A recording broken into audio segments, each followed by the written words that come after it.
नमस्कार, प्रणाम। कैसे हैं आप लोग? उम्मीद है स्वस्थ होंगे, सही सलामत होंगे। चिट्ठियों के इस एपिसोड में आज मैं आपको हरिवंश राय बच्चन जी की 2 चिट्ठियाँ सुनाऊंगा। दोनों एक हफ्ते के अंदर अंदर लिखी हुई चिट्ठियाँ हैं और 2 अलग अलग मनोभावों और 6 अलग अलग मुद्दों को छूती हुई चिट्ठियाँ हैं। इस चिट्ठी को चुनने का मुख्य उद्देश्य यही है कि आप उन मुद्दों को, जिन मुद्दों को बच्चन जी ने इस चिट्ठी में छुआ, उसको खोजें, समझें और कुछ पढ़ें।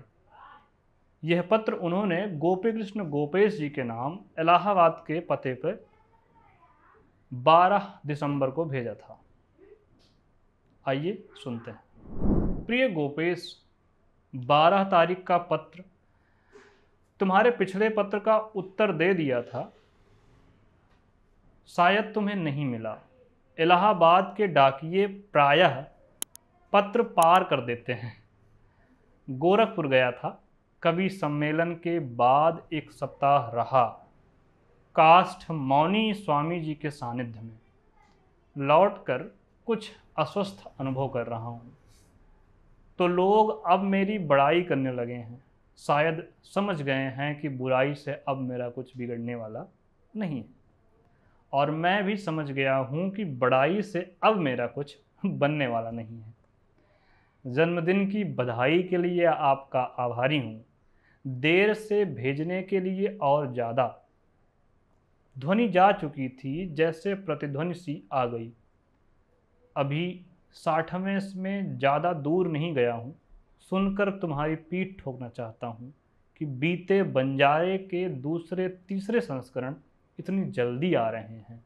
मुझे पूर्ण विश्वास है शीघ्र ही तुम्हारे काम को मान्यता मिलेगी।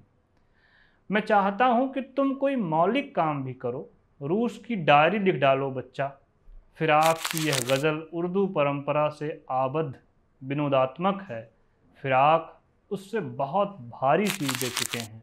आए थे हंसते खेलते मैं खाने में फिराक, जब पी चुके शराब तो संजीदा हो गए। बड़ी उदास है रात जब नेहरू की मृत्यु हुई थी। उस रात हमने एक मित्र के साथ यह गज़ल कितनी बार दोहराई थी। फिराक अपने को उर्दू अदब में अमर कर चुके हैं। अब किसी चीज़ से उनके उठने या गिरने का सवाल ही नहीं है। जीवन काल में प्रायः हर साहित्यकार एक जगह स्थिर हो जाता है। बाद को रुचिकाल परिवर्तन होने के साथ साथ वो गिरता रहता है। फिराक को अब वह स्थिरता मिल चुकी है। टैगोर की कविताओं का तुम्हारा अनुवाद मैंने पूरा पढ़ लिया था। शायद मैंने अपनी राय भी दी थी। टैगोर के अनुवादों में अब रस नहीं रह गया है। लोग मूल की ओर झुक रहे हैं। यह अच्छी प्रवृत्ति है। हिंदी ने भी प्रगति की है। अनुवाद अब हिंदी के मौलिक से ज़्यादा चटक नहीं लगता, शायद फीका ही लगता है। मूल में टैगोर बहुत बड़े हैं। बांग्ला भाषा की संपूर्ण समृद्धि समेटे कोई अनुवाद वह बंग साहित्य कैसे देगा। हिंदी अब भी संगीत की दृष्टि से निर्धन है। गीतों ने कुछ न कुछ संपन्न किया था, नई कविता ने आकर फिर नंगी कर दिया। हालांकि नग्नता का भी एक सौंदर्य है, खासकर नई आँखों में, जिसे अब तो समय ही तय करेगा। सस्नेह, तुम्हारा बच्चन। ये वो पहली चिट्ठी है जो हरिवंश राय बच्चन ने दिसंबर के बीच में लिखी।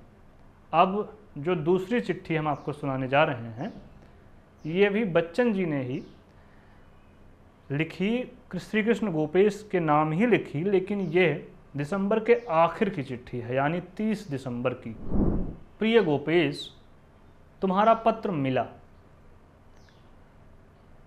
नाराज मैं नहीं हूँ, तुम्हारी चिंता करता हूँ।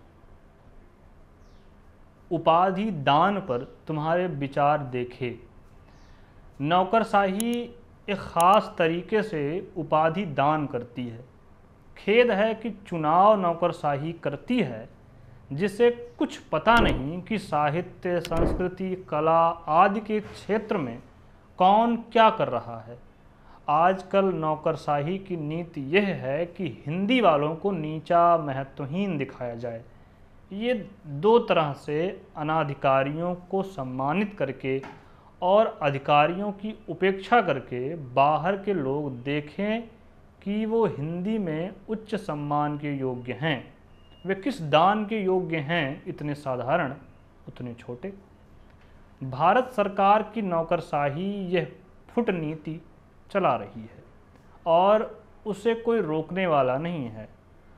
अक्षय मेरे मित्र हैं, उनके पद्म भूषण बनने पर मुझे खुशी है, पर यदि वे उसके अधिकारी हैं तो हिंदी में 50 ऐसे लेखक हैं जिन्हें भारत रत्न की उपाधि मिलनी चाहिए। स्नेही जी से लेकर धर्मवीर भारती तक किस किस के नाम गिनाऊं, जिनके सामने यदि अक्षय को खड़ा कर दिया जाए तो पहाड़ और ऊंट का अंतर स्पष्ट हो जाए। पर दोष अक्षय का नहीं, चालबाजी नौकरशाही की है। गोपाल प्रसाद व्यास को पद्म विभूषण देने से या देने में भी यही चाल थी।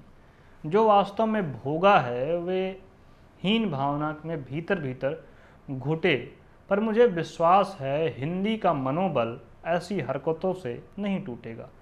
यहाँ बहुत से तुलसी के स्वर में मिलाने वाले स्वर हैं। हम चाकर रघुनाथ के।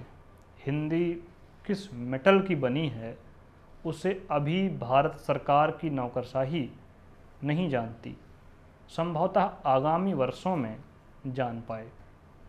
सस्नेह बच्चन।